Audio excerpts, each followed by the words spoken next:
So we're going to show shockwave for the thumb. So for osteoarthritis, there's a bone called the trapezium and the metacarpal. And what happens is she's got arthritis in there. And what arthritis is basically a breakdown of the cartilage between the two bones. The ligaments around the cartilage are fibrotic, meaning they're not super flexible. And then what she has, she gets a lot of trigger points in the muscle around this area. And in the past, you've had cortisone shots. Correct. Right? And you've had physical therapy, which is good. So she's been strengthening the muscles around there to support the joint. And then on the x-ray, the thing about this is the trapezium is what's called a saddle joint. So it's shaped like a horse saddle. So it's shaped like this, but then it's domed this way.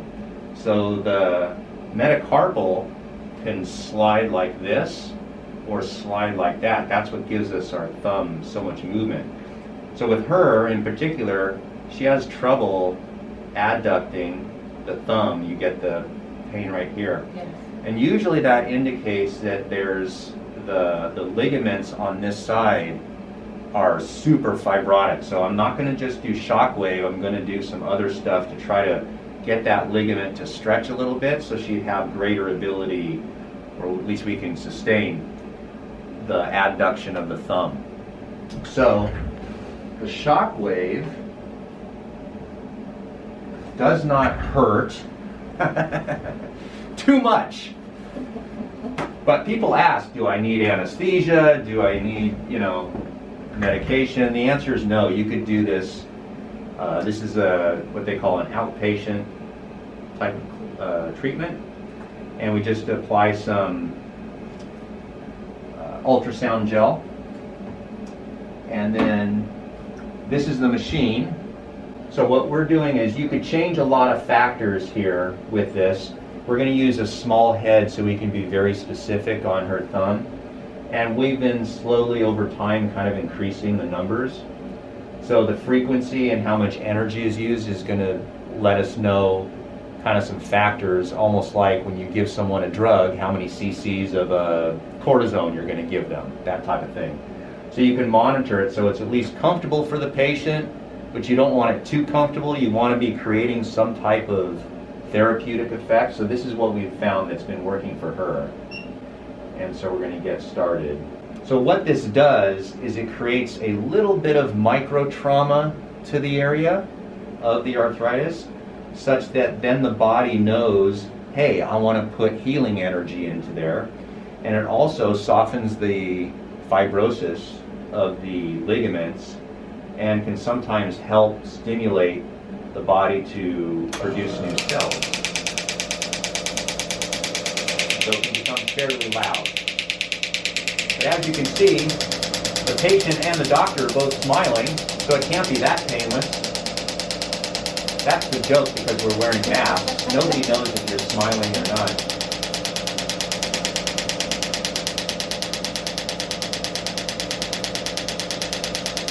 You can tell a lot about people by their facial expressions, and one of the problems is I have no idea whether people are happy or unhappy with this. They come back, they're happy. Well, if they come back, they're happy, and yeah. So here I'm going to go around the saddle joint of the thumb to try to get as much of the joint that we can. There's only one part of the joint that we cannot get to with this, and that's the undersurface underneath the metacarpal, because it's just inaccessible without a scalpel.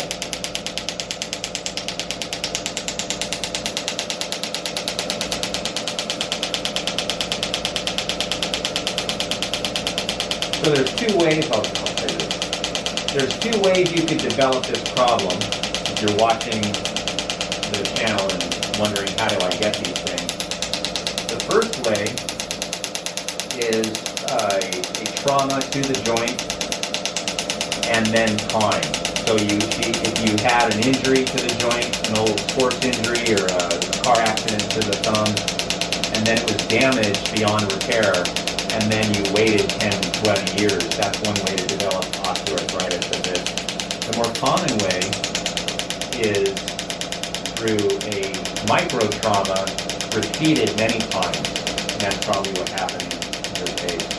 So someone who's doing a lot of gripping and fine motor skill type of work repetitively for years, meaning decades, it'll start to produce strain on the joint, and the joint wears out so slowly.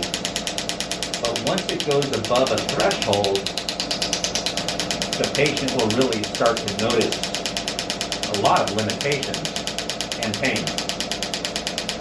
And they wonder, gosh, I didn't have an injury, right? I don't remember falling down a flight of stairs. I never really injured my thumb. And then you ask them, what do they do for a living? And it turns out they have a job that uses their hands aggressively over time. And so it could take some people, if you have genetically unfortunate things where there's a family history of problems or any type of rheumatoid problem, you could get it earlier. But even the strongest of us, if you do something hard enough for 30 years, the joint pays a price. So the treatment, I've never really timed the treatment. We do it by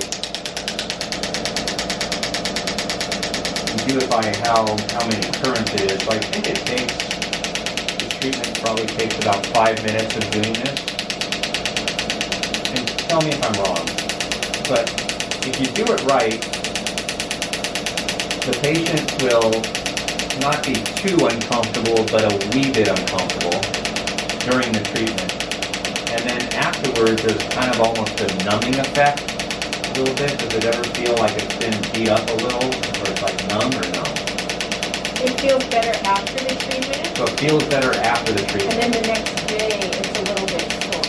So it's sore, and that's almost equivalent to like a workout. So like after a workout, if you lift weights, you feel good after the lifting of weights because you think, oh, I did good. The next day is when you feel it. And do you feel it where we've been mainly focusing, like on that part? Yeah. Yeah. But when I leave here, I'm always pretty pain-free. Pain-free when you leave, yeah. But then the next day it's sore. Right.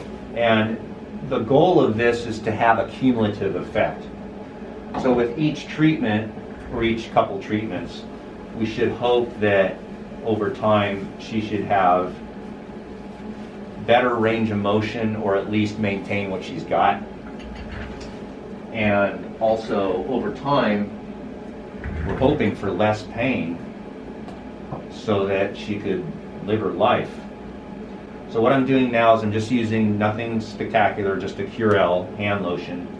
And what I'm going to do first is I'm going to stretch the thumb back that way, and then I'm going to use my finger here and go across the thenar muscles and try to calm down the trigger points of the muscle it's trying to stabilize that joint. And this part is not as much fun. No. Right? Well, it's not fun for the patient, but it's fun for me.